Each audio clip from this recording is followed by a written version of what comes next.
नमस्कार। मैं Mayank Bhargava, assistant professor MLT college Saharsa, आपका स्वागत करता हूं। आज हम लोग रहीम पर चर्चा करेंगे। कवि रहीम स्नातक भाग 1 के सामान्य हिंदी पाठ्यक्रम का अंश हैं, इसलिए आज की चर्चा रहीम पर केंद्रित है। इनका पूरा नाम अब्दुर रहीम खान खाना था। ये बैरम खां के पुत्र थे। इतिहास के विद्यार्थी जानते होंगे कि बैरम खां मुगल सम्राट अकबर के अभिभावक थे। उन्हीं बैरम खां के ये पुत्र थे रहीम, और रिश्ते में रहीम अकबर के मौसेरे भाई थे। इनका जन्म 1553 में हुआ था। जब ये छोटे थे उसी समय इनके पिता की हत्या हो गई। कई कहानियां हैं, स्वाभाविक मृत्यु तो नहीं हुई, किसने मरवाया, इन सब चीज़ों को छोड़ दें क्योंकि वो हमारी दिलचस्पी का विषय नहीं है।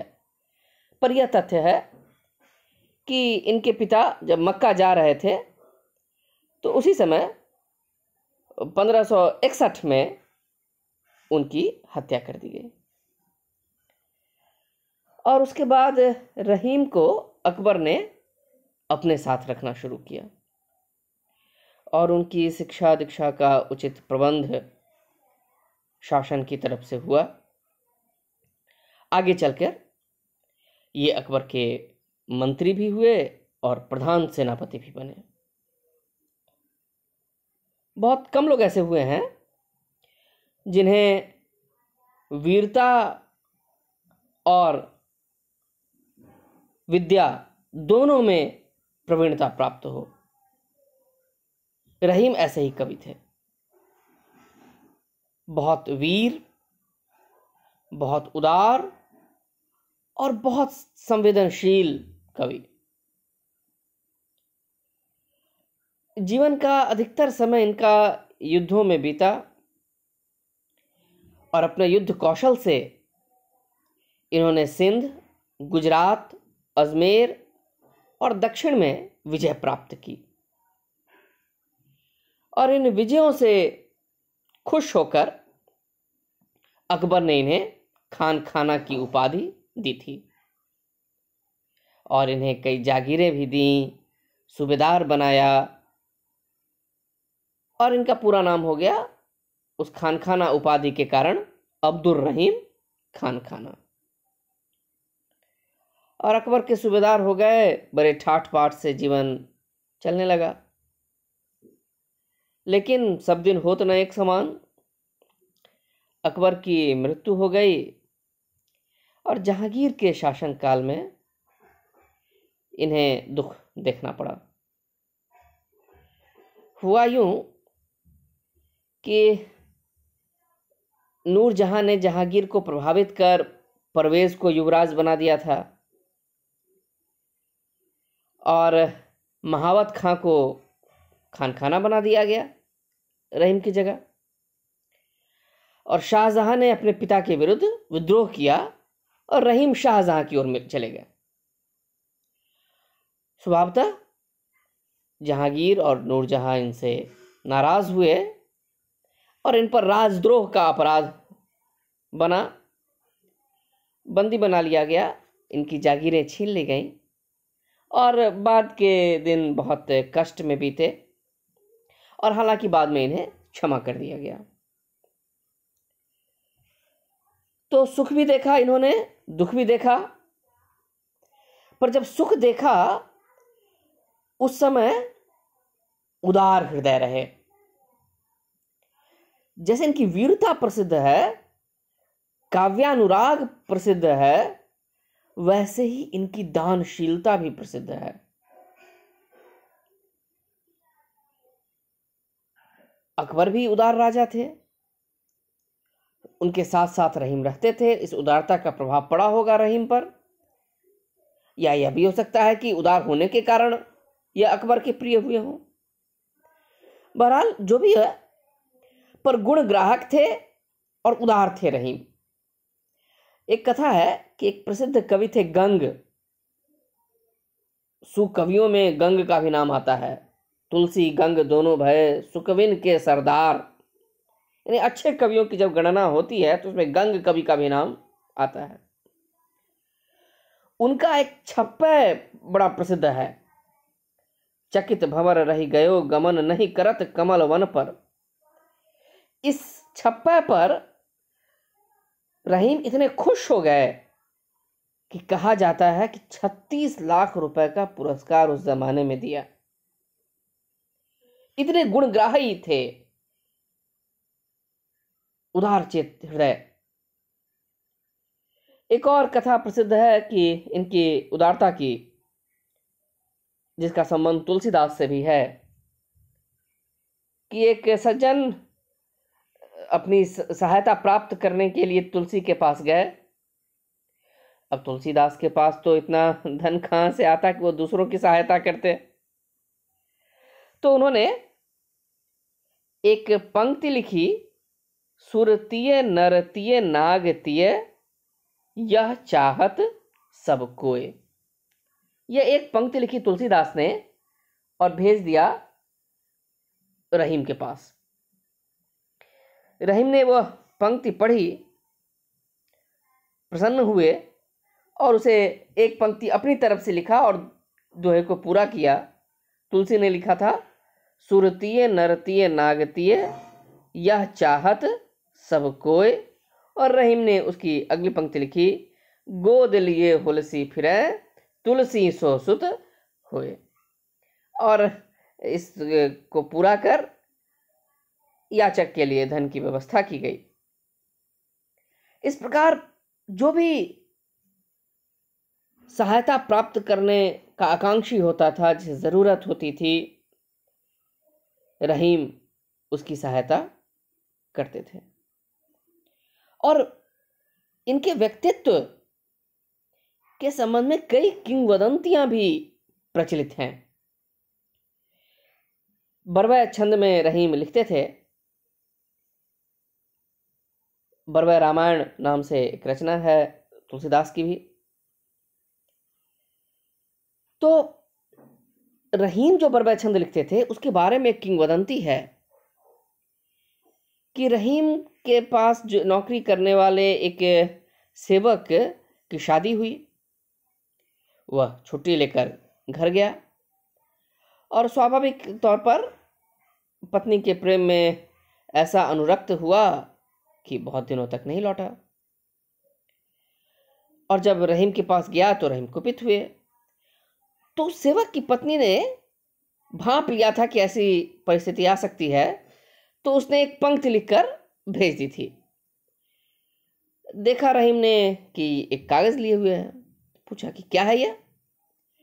तो पढ़ा उसमें, जिसमें लिखा था, प्रीति रीति को बिरवा चले लगाए सींचन की सुध लीजो मूरज ही न जाए। उस सेवक की पत्नी ने ये लिख के भेजा था कि प्रीति के का बिरवा लगाकर जा रहे हो, सींचने की सुधि लेते रहना ताकि ये प्रेम लता मुरझा न जाए। और रहीम बहुत खुश हुए। और इसी पंक्ति में कहा जाता है कि बिरवा शब्द के प्रयोग के कारण इस छंद का नाम आगे चलकर बरवै पड़ गया। तो बहरहाल इन कथाओं को कहने का उद्देश्य यह था कि रहीम के पास जीवन का अपार अनुभव था। बहुत सहृदय, समझदार, धार्मिक रूप से सहिष्णु और बहुत विद्वान। कई भाषाओं के ज्ञाता थे, तुर्की, फारसी, अरबी, संस्कृत और हिंदी के कवि के रूप में तो हम उन्हें पढ़ ही रहे हैं। अवधी, ब्रज भाषा सबके जानकार। बाबर का जो आत्मचरित है वाकयात बाबरी, उसका उन्होंने तुर्की से फारसी में अनुवाद किया था। संस्कृत का भी बहुत अच्छा ज्ञान था। एक किताब है इनकी, खेट कौत कर्म, ज्योतिष का ग्रंथ है। इसकी रचना इन्होंने फारसी मिश्रित संस्कृत भाषा में की है। यानी फारसी भी है और संस्कृत का पुट भी उसमें है।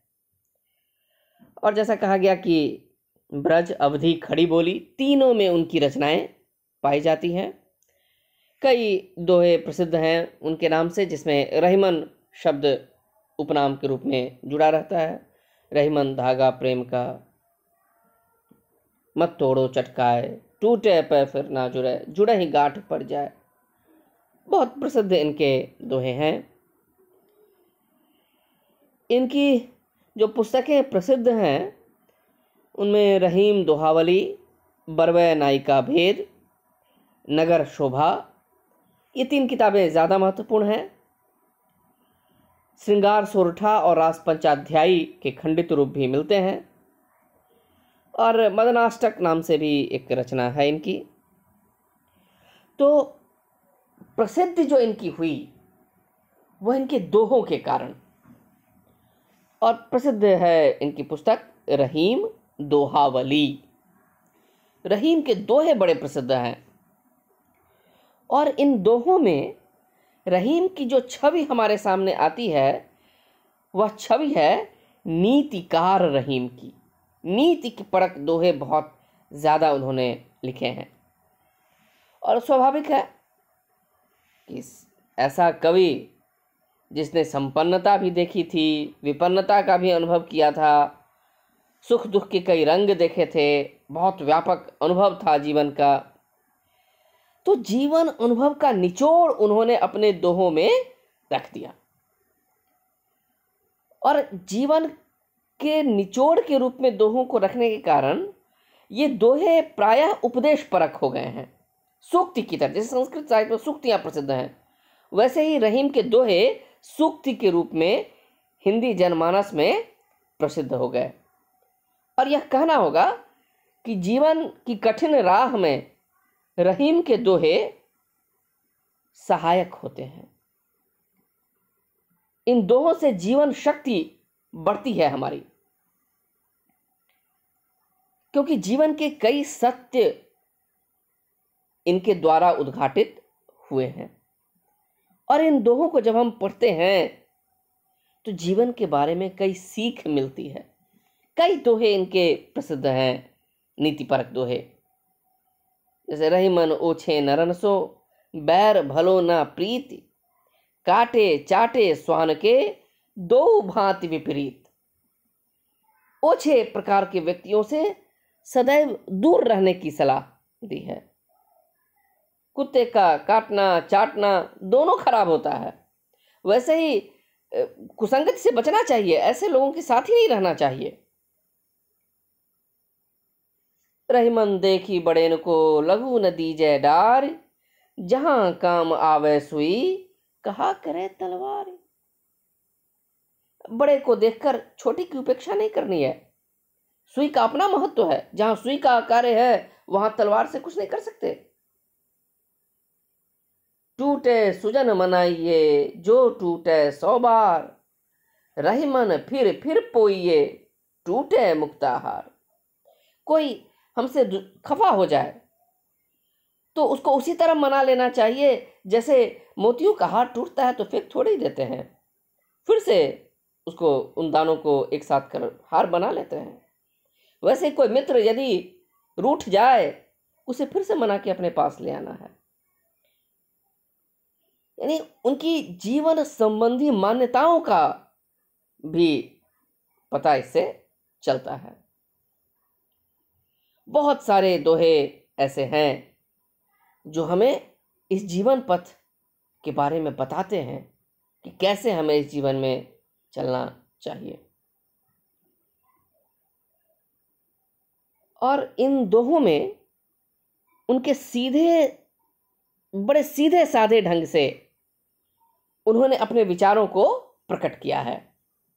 जैसे बिहारी के दोहे और रहीम के दोहे की तुलना अगर करें तो बिहारी के दोहों का काव्य मूल्य बहुत ज्यादा है।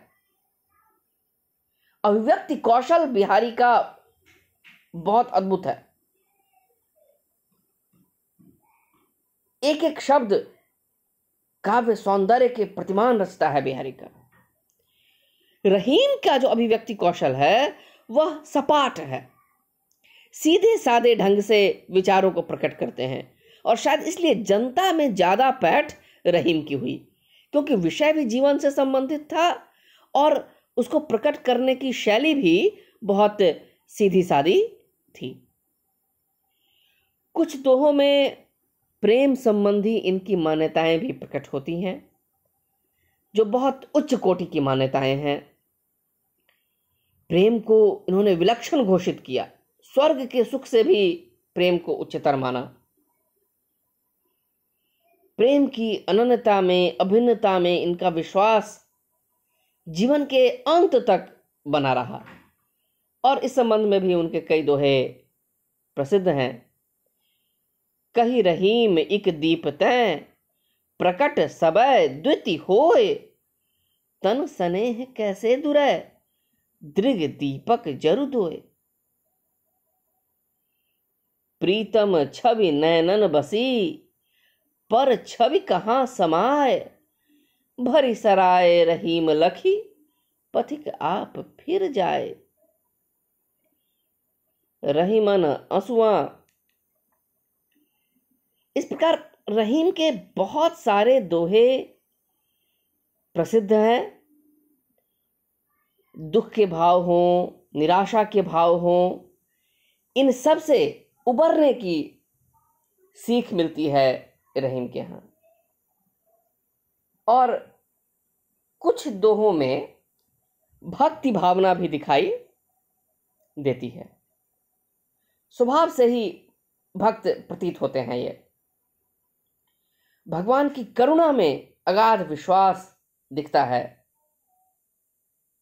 रन बन व्याधि विपत्ति में, रहीमन मरै न रोए, जो रक्षक जननी जठर, सो हरि गए कि सोए। ईश्वर में अगाध विश्वास, पूरी शक्ति के साथ ये कहते हैं, रहीमन को का करे, ज्वारी चोर लवार, जो पत राखन हार है, माखन चाखन हार। जिसका पत रखने वाले खुद ईश्वर हैं, कोई दूसरा उसका क्या बिगाड़ सकता है। इस प्रकार अपने इन दोहों में रहीम ने जीवन के कई रंगों का चित्रण किया है, और जिसके कारण इन्हें बहुत प्रसिद्धि मिली है। इनकी जो दूसरी रचना है नगर शोभा, उसकी रचना भी दोहों में हुई है।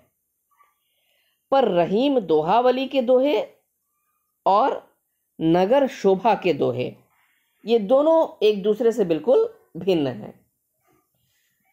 रहीम दोहावली के दोहों को जब हम देखते हैं तो वो अनेक विषयों पर लिखे गए हैं, पर नगर शोभा के दोहे एक विशेष विषय को लेकर केंद्रित हैं। और नगर शोभा नाम से ऐसा लगता है कि जैसे किसी नगर का वर्णन हो, पर ऐसा है नहीं। किसी नगर का वर्णन नहीं है नगर शोभा में, बल्कि नगर शोभा का तात्पर्य है नगर में रहने वाली विभिन्न जातियों की स्त्रियों की शोभा।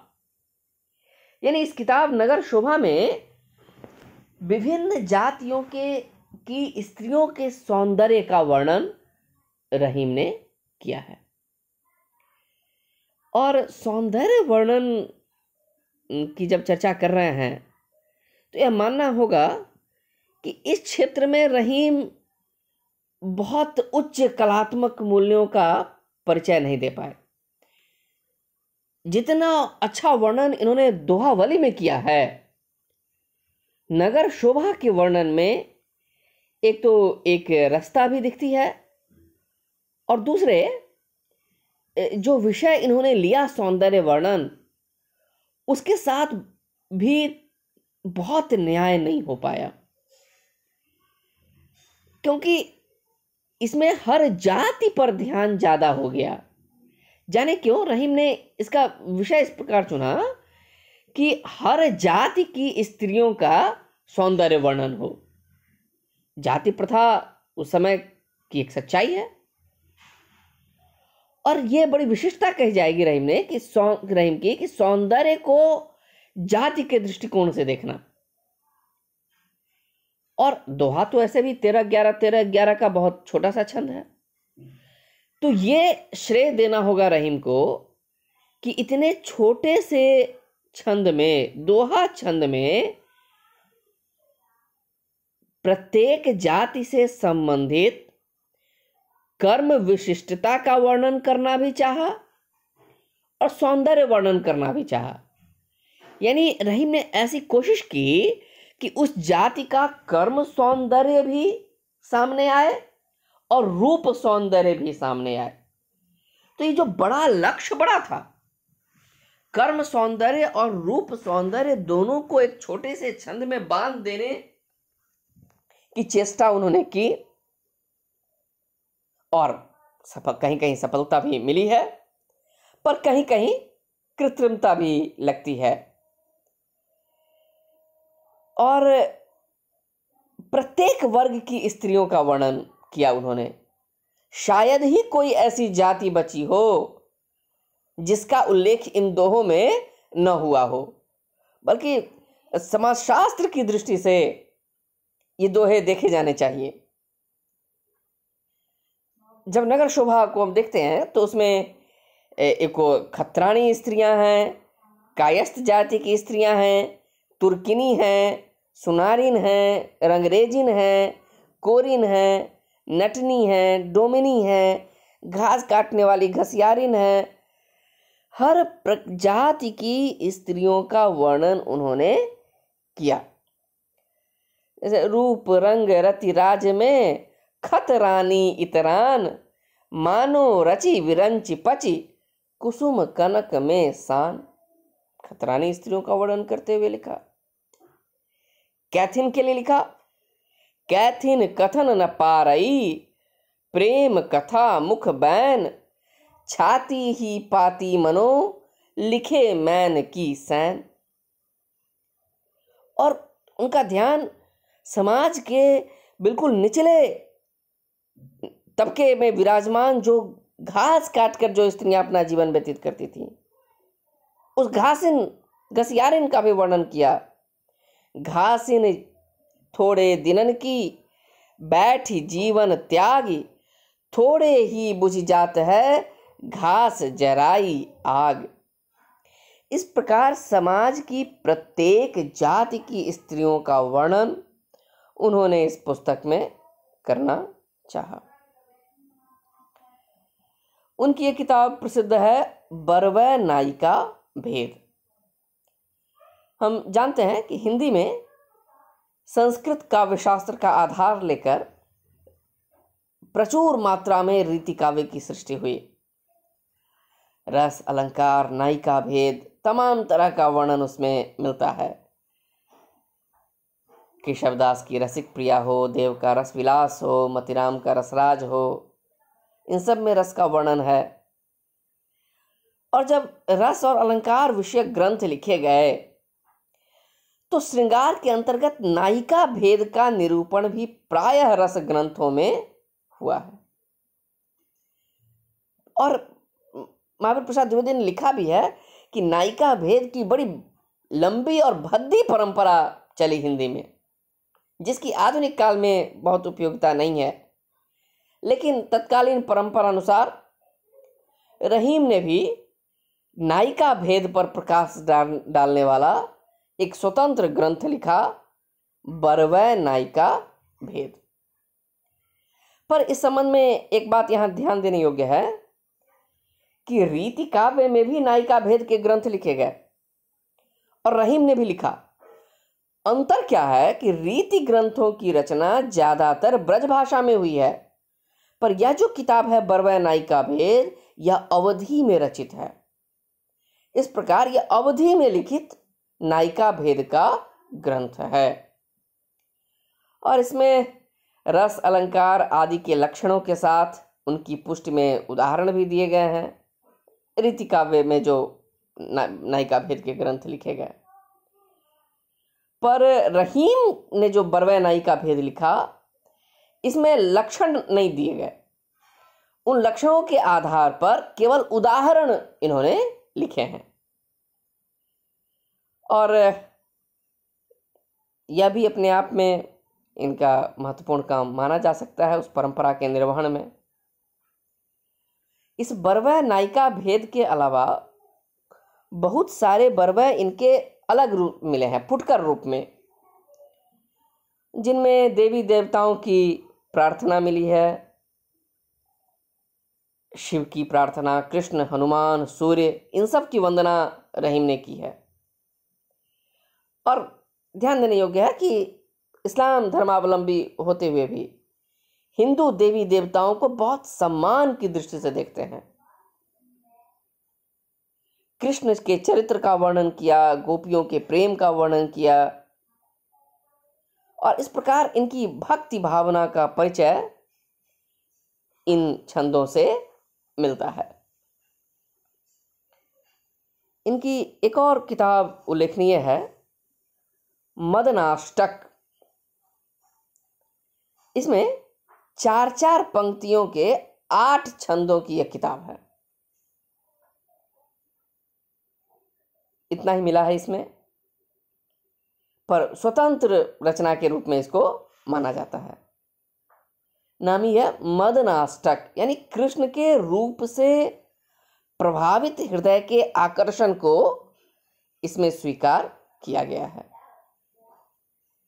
और 1-2 छंद इसके बड़े प्रसिद्ध हैं, खासकर यह रचना, कलित ललित माला व जवाहर जड़ा था, चपल चखन वाला चांदनी में खड़ा था, कटि तट बिच मेला पीत सेला नवेला, अलिबन अलबेला यार मेरा अकेला। कृष्ण के रूप वर्णन के साथ साथ इस तरह की जो पंक्तियां हैं, खड़ी बोली कविता के विकास की दृष्टि से महत्वपूर्ण है। ये तो खड़ी बोली कविता हमको अमीर खुसरो के यहां भी मिलती है, पर जो मध्यकाल है वह विशेष तौर पे अवधी और ब्रज भाषा का काल है। पर इसके साथ साथ धीरे धीरे खड़ी बोली का कैसे विकास हो रहा था, उस काव्य विकास में इस तरह की पंक्तियां ध्यान देने योग्य हैं। और एक किताब इनकी श्रृंगार सोरठा है। इसमें प्रेम संबंधी 6 सोरठे हैं। संस्कृत कवियों के अनुकरण पर इन्होंने संस्कृत में प्रार्थना परक छंद भी लिखे, जो रहीम काव्य के नाम से जाने जाते हैं। इनमें कुछ छंद ऐसे हैं जिनमें संस्कृत, फारसी और खड़ी बोली तीनों की खिचड़ी है, मिश्रित भाषा है। और अमीर खुसरो के यहाँ भी इस प्रकार के पद मिलते हैं जिनमें 2 भाषाओं का गुम्फन एक पंक्ति में किया गया है। तो भाषा ज्ञान के लिए कहा जाए या मनोविनोद के लिए कहा जाए, इस प्रकार की कविताएं रहीम ने भी लिखी हैं, जिनमें संस्कृत, फारसी इनका मिश्रण है, संस्कृत, फारसी और खड़ी बोली का। और रहीम के बहुत सारे दोहे ऐसे भी हैं जिनमें संस्कृत कवियों की छाया है, पर मौलिकता को परे रखें तो एक लंबी परंपरा में रहीम आते हैं और हिंदी के परवर्ती कई कवियों को इन्होंने भी प्रभावित किया है। कई कवियों के दोहों में भाव साम्य पाया जाता है, पर इतना मानना होगा कि जो लोकप्रियता रहीम को मिली वह बहुत दुर्लभ है। आम जनता में रहीम की पैठ हो गई। जो साहित्य के विधिवत विद्यार्थी नहीं हैं, उन्हें भी रहीम के दोहे याद रहते हैं और बात बात पर रहीम के दोहे हिंदी समाज में सूक्ति की तरह बोले जाते हैं। गांवों में, अनपढ़ घरों में रहीम का प्रचार है। साहित्य प्रेमी तो रहीम को पसंद करते ही हैं, पर एक खेत जोतने वाला किसान, काम करने वाला कारीगर, सबको रहीम के दोहे याद रहते हैं, उनकी जिह्वा पर रहीम विराजते हैं। ऐसी लोकप्रियता बहुत कम कवियों को मिलती है और जिन्हें मिलती है वो हमारे लिए प्रणम्य हैं। तो ऐसे रहीम जिनकी बहुत गंभीर छाप पाठक के हृदय पर पड़ी है, पड़ती रही है और विश्वास है कि आगे भी रहीम याद किए जाते रहेंगे। इस प्रकार हिंदी काव्य विकास परंपरा में रहीम बहुत महत्वपूर्ण कवि के रूप में हमारे सामने आते हैं। आशा है आपको यह संवाद अच्छा लगा होगा। आपके सहयोग के लिए एवं साथ बने रहने के लिए बहुत बहुत धन्यवाद, आभार।